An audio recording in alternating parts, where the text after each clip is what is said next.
Assalamualaikum warahmatullahi wabarakatuh. Baiklah, pada pertemuan kali ini kita akan membahas mengenai pengembangan dan pengolahan nilai hasil belajar.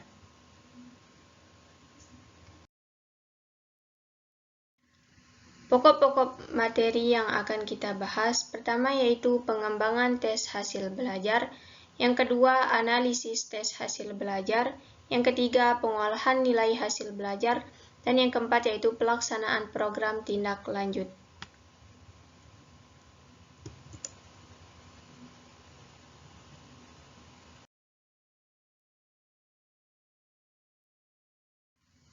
Pertama yaitu pengembangan instrumen penilaian hasil belajar. Langkah-langkah yang perlu ditempuh dalam pengembangan tes hasil belajar adalah pertama yaitu pembuatan tabel spesifikasi.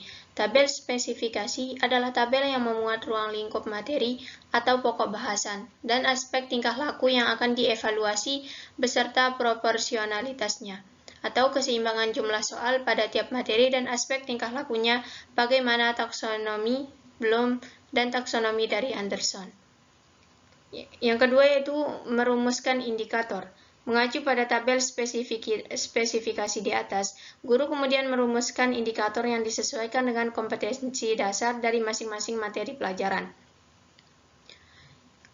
Yang ketiga yaitu merumuskan soal. Berdasarkan indikator yang sudah dirumuskan, guru kemudian merumuskan soal untuk mengukur kemampuan hasil belajar siswa dari aspek kognitif, baik dalam bentuk tes objektif maupun tes isi. Yang keempat yaitu melakukan uji coba soal. Setelah dinilai baik secara konstruksi, isi, dan bahasa, maka selanjutnya dilakukan proses uji coba ke lapangan dengan tujuan agar mendapatkan data empirik tentang kualitas butir soal yang disusun. Yang kelima, melakukan analisis butir soal. Berdasarkan hasil uji coba instrumen, dengan menggunakan beberapa teknik analisis butir soal, maka dapat diketahui kualitas butir soal yang ada dan selanjutnya dapat dilakukan proses klasifikasi butir untuk ditindaklanjuti. Yang keenam, memperbaiki soal. Berdasarkan hasil dan analisis butir soal tersebut, maka dapat diketahui butir-butir soal yang sudah baik, yang belum baik atau harus diperbaiki, dan butir-butir yang wajib dikeluarkan dari instrumen. Yang ketujuh yaitu melaksanakan tes. Setelah mendapatkan instrumen tes yang berkualitas, langkah selanjutnya adalah melaksanakan tes dengan butir-butir soal yang sudah diperbaiki. Dan yang terakhir yaitu menafsirkan hasil tes. Setelah mendapatkan hasil tes siswa dalam bentuk data kuantitatif, kemudian guru melakukan penafsiran terhadap skor yang diperoleh menjadi nilai. Materi selanjutnya yaitu analisis hasil tes belajar. Setelah pengembangan tes hasil belajar, kemudian diuji coba sampai akhirnya dilaksanakan tes. Maka kita mendapatkan hasil tes belajar dengan segala kelebihan dan kekurangannya. Untuk menganalisis hasil tes belajar, ada beberapa teknik analisis yang dapat digunakan baik secara statistik maupun non-statistik. Pertama yaitu analisis tingkat kesukaran. A. Soal bentuk objektif. Untuk mencari tingkat kesukaran soal dilakukan dengan membandingkan jumlah peserta tes yang menjawab benar dengan jumlah seluruh peserta tes. Tingkat kesukaran soal angkanya berkisar antara 0,00 sampai 1,00 yang kemudian disebut dengan indeks kesukaran dengan diberi simbol P. Indeks kesukaran 0,00 berarti soal terlalu sulit sehingga tidak ada satupun peserta tes yang menjawab benar. Sedangkan indeks kesukaran 1,00 berarti soal terlalu mudah sehingga semua peserta tes menjawab benar soal tersebut. B yaitu soal bentuk isi. Tingkat kesukaran soal dipergunakan untuk mengetahui seberapa besar tingkat kesukaran suatu soal. Tingkat kesukaran berkisar antara 0 sampai dengan 1. Makin besar tingkat kesukaran, maka makin mudah soal, begitu pula sebaliknya. Yang kedua yaitu analisis daya pembeda soal. A. Soal bentuk objektif. Daya pembeda soal ada kemampuan soal dalam membedakan antara kelompok atas yaitu siswa yang nilainya tinggi dengan kelompok bawah yaitu siswa yang nilainya rendah. Artinya, sebuah soal dikatakan baik apabila soal tersebut dijawab benar oleh siswa yang nilainya tinggi atau pintar dan dijawab salah oleh siswa yang nilainya rendah atau bodoh. Sebaliknya, soal dikatakan buruk apabila soal tersebut dijawab benar oleh siswa yang nilainya rendah dan dijawab salah oleh siswa yang nilainya tinggi. B, yaitu soal bentuk isi. Indeks yang menunjukkan tingkat kemampuan butir soal yang membedakan kelompok yang berprestasi tinggi dari kelompok yang berprestasi rendah di antara para peserta tes. Daya pembeda soal dapat diukur melalui selisih proporsi jawaban betul pada tes di kelompok atas dan kelompok bawah. Indeks daya pembeda soal berkisar antara -1 sampai dengan 1. Daya pembeda soal uraian diperoleh melalui perhitungan dengan menggunakan rumus. Yang ketiga yaitu analisis pola jawaban. Soal analisis pola jawaban soal adalah analisis terhadap distribusi jawaban peserta tes terhadap soal pilihan ganda. Ada 3 hal yang dapat dianalisis dari pola jawaban soal ini, yaitu option kunci. Option kunci dikatakan efektif apabila dipilih oleh minimal 30% dan maksimal 70%. Hal ini sejalan dengan tingkat kesukaran soal yang dianggap baik antara 0,30 sampai 0,70. Selain itu, option kunci juga harus menunjukkan bahwa jumlah peserta tes kelompok atas harus lebih banyak dari jumlah peserta tes kelompok bawah. Hal ini sejalan dengan daya pembeda soal. Yang kedua yaitu option pengecoh atau distraktor. Option pengecoh dikatakan efektif apabila dipilih oleh minimal 5% dari seluruh peserta tes. Artinya, jika ada option pengecoh dipilih oleh kurang dari 5% peserta tes, maka dianggap buruk karena berarti daya kecohnya sangatlah rendah. Yang ketiga yaitu omit. Omit adalah soal yang tidak diisi oleh peserta tes. Omit dapat ditolerir apabila jumlahnya tidak lebih dari 10%, tetapi jika omitnya lebih dari 10%, maka diasumsikan ada yang salah dengan soal tersebut. Misalnya ada 2 jawaban yang benar atau mungkin tidak ada jawabannya. Yang keempat yaitu analisis validitas tes. Pengertian validitas tes. Validitas berasal dari kata dasar valid yang secara bahasa berarti sahih atau tepat. Sedangkan menurut istilah, valid berarti mampu mengukur apa yang seharusnya ingin diukur.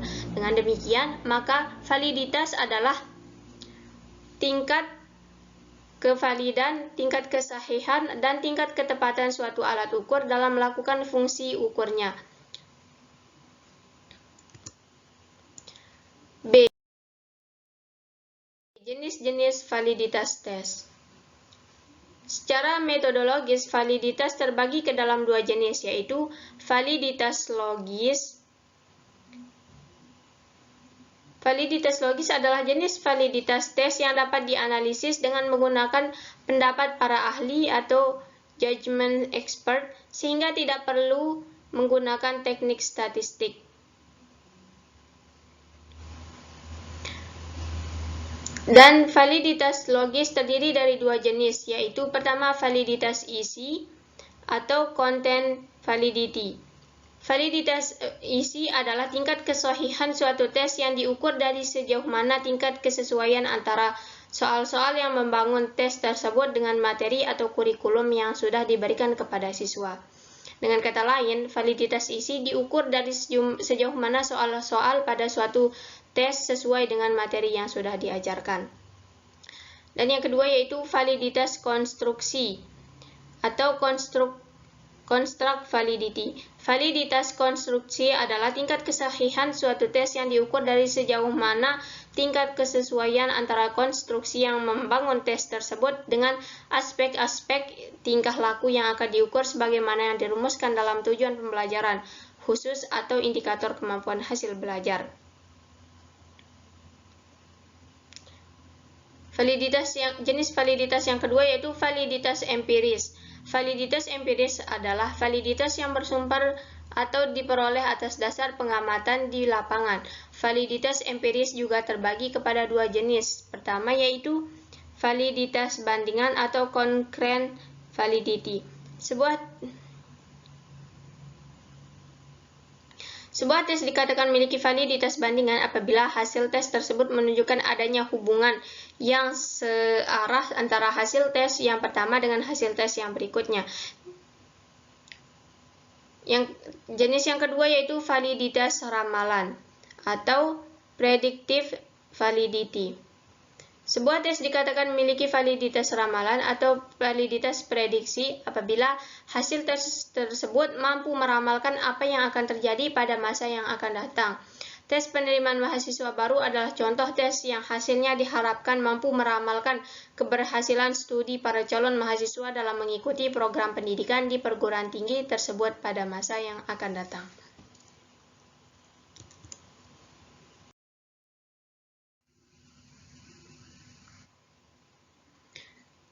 C. Teknik mencari validitas instrumen penilaian. Pertama yaitu validitas tes. Untuk mencari validitas tes, baik validitas konkuren maupun validitas ramalan atau prediksi dapat menggunakan rumus korelasi produk momen, angka kasar dan angka simpangan baku. Yang kedua yaitu validitas item test. Validitas item test adalah tingkat kesahihan item per item test, baik pada tes objektif maupun tes essay.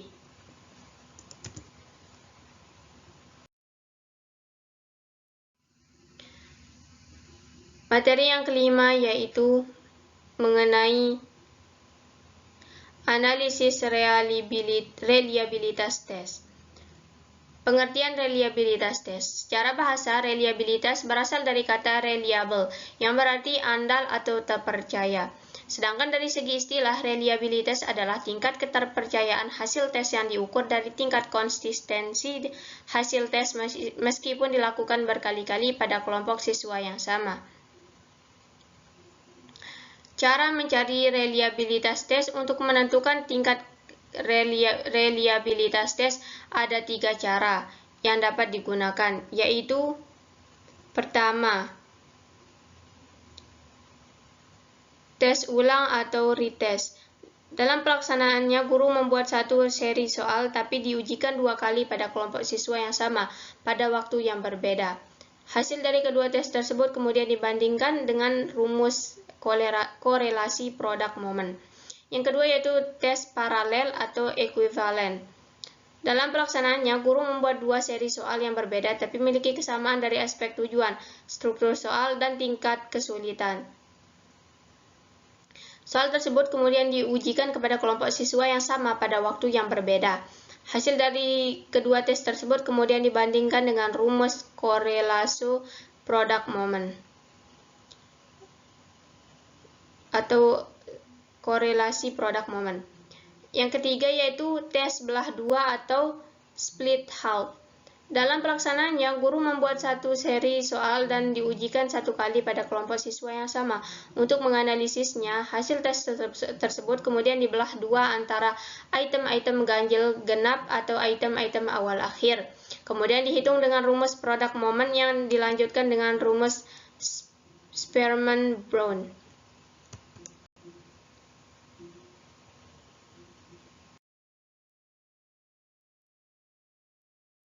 Pengolahan nilai hasil belajar.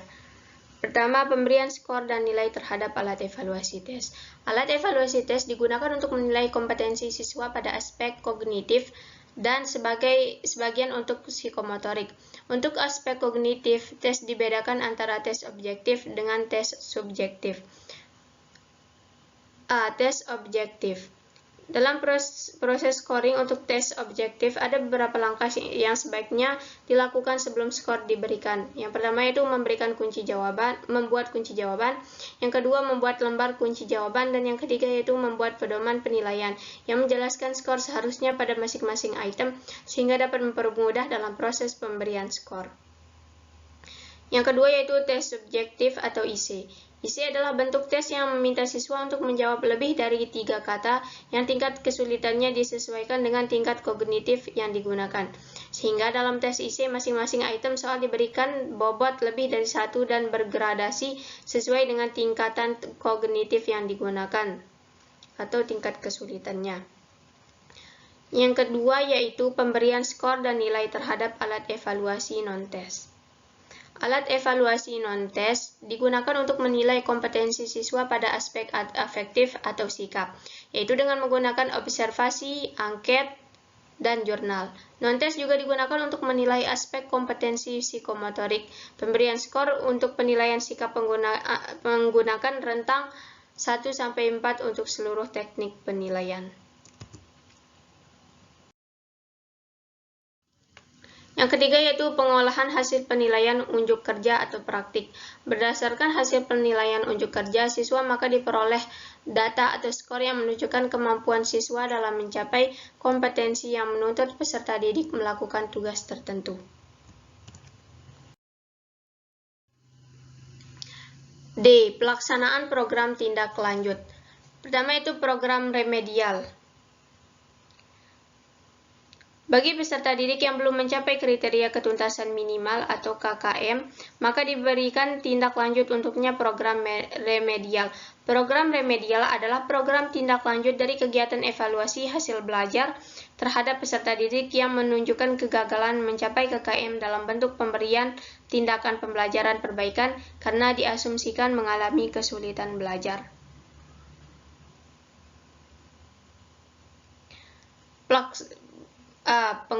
Pelaksanaan program remedial. Dalam melaksanakan program pembelajaran remedial, ada beberapa hal yang harus diperhatikan di antaranya, yaitu pertama, program remedial dapat dilaksanakan melalui bimbingan secara perorangan.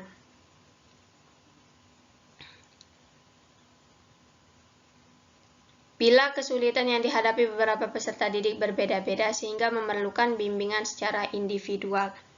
Yang kedua yaitu pemberian bimbingan dapat dilaksanakan secara kelompok bila terdapat beberapa peserta didik mengalami kesulitan yang sama.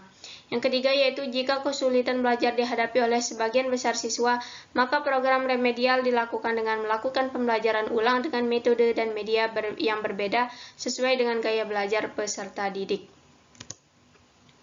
Yang keempat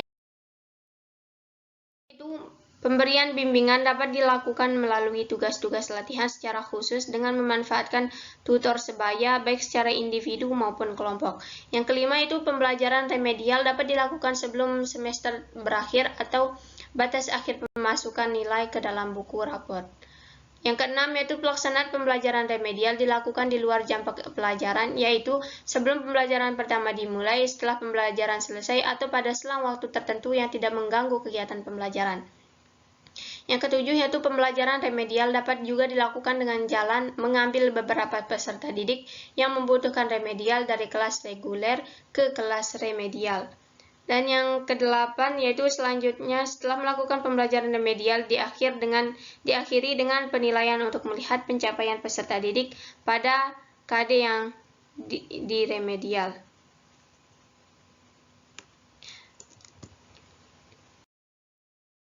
Yang kesembilan yaitu pemberian nilai KD kepada peserta didik yang mengikuti pembelajaran remedial yang dimasukkan sebagai hasil penilaian harian adalah nilai yang sesuai capaian yang diperoleh peserta didik setelah mengikuti remedial pembelajaran.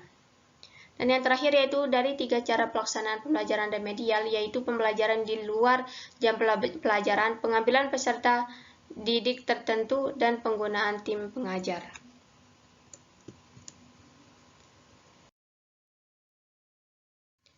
C. Prinsip-prinsip program remedial. Pertama yaitu adaptif. Guru harus menyesuaikan metode dan media pembelajaran sesuai dengan daya tangkap, kesempatan, dan gaya belajar masing-masing. Yang kedua yaitu interaktif. Bersifat interaktif dengan keaktifan pendidik untuk secara intensif berinteraksi dengan peserta didik dan memonitoring terhadap kemajuan belajar peserta didik. Yang ketiga yaitu menggunakan berbagai metode pembelajaran dan penilaian. Yang keempat, menggunakan berbagai metode pembelajaran dan metode penilaian yang sesuai dengan karakteristik peserta didik. Yang kelima, pemberian umpan balik sesegera mungkin. Yang keenam, umpan balik berupa informasi yang diberikan kepada peserta didik mengenai kemajuan belajarnya perlu diberikan sesegera mungkin agar dapat menghindari kesalahan belajar yang berlarut-larut dan mendeteksi sedini mungkin kesulitan belajar. Dan yang ketujuh yaitu berkesinambungan. Pembelajaran remedial dilakukan secara berkesinambungan dengan proses pembelajaran dan pendidikan harus selalu menyediakan program remedial sesuai dengan kebutuhan. D. Langkah-langkah program remedial. Adapun langkah-langkah program remedial adalah yang pertama yaitu menganalisis kebutuhan, yaitu mengidentifikasi kesulitan atau permasalahan pembelajaran dan kebutuhan peserta didik berdasarkan analisis terhadap penilaian harian dan penilaian tengah semester. Yang kedua yaitu menyusun perencanaan berdasarkan permasalahan pembelajaran, yaitu memperbaiki rencana pembelajaran yang disesuaikan dengan hasil analisis kebutuhan peserta didik, yaitu merancang pembelajaran yang meliputi merancang rencana pembelajaran dan merancang kegiatan pembelajaran. Yang ketiga yaitu melaksanakan program remedial. Yang keempat, melaksanakan penilaian untuk mengetahui keberhasilan peserta didik. Dan yang terakhir yaitu menetapkan nilai yang diperoleh peserta didik setelah program remedial sebagai nilai akhir.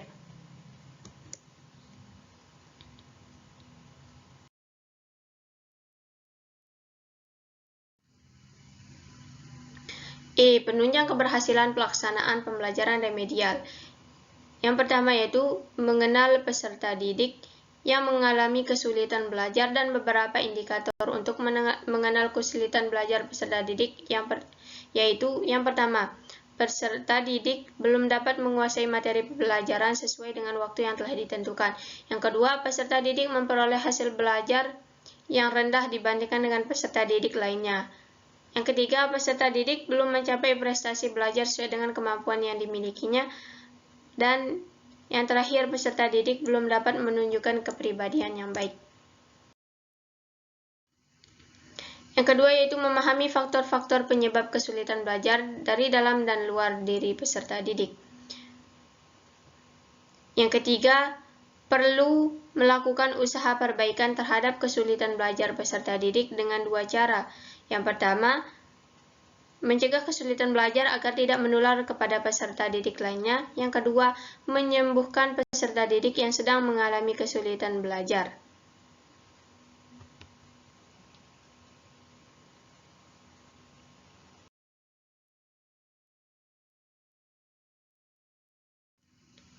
Dua, program pengayaan. Program pengayaan adalah pembelajaran yang diberikan kepada peserta didik yang telah mencapai dan atau melampaui KKM.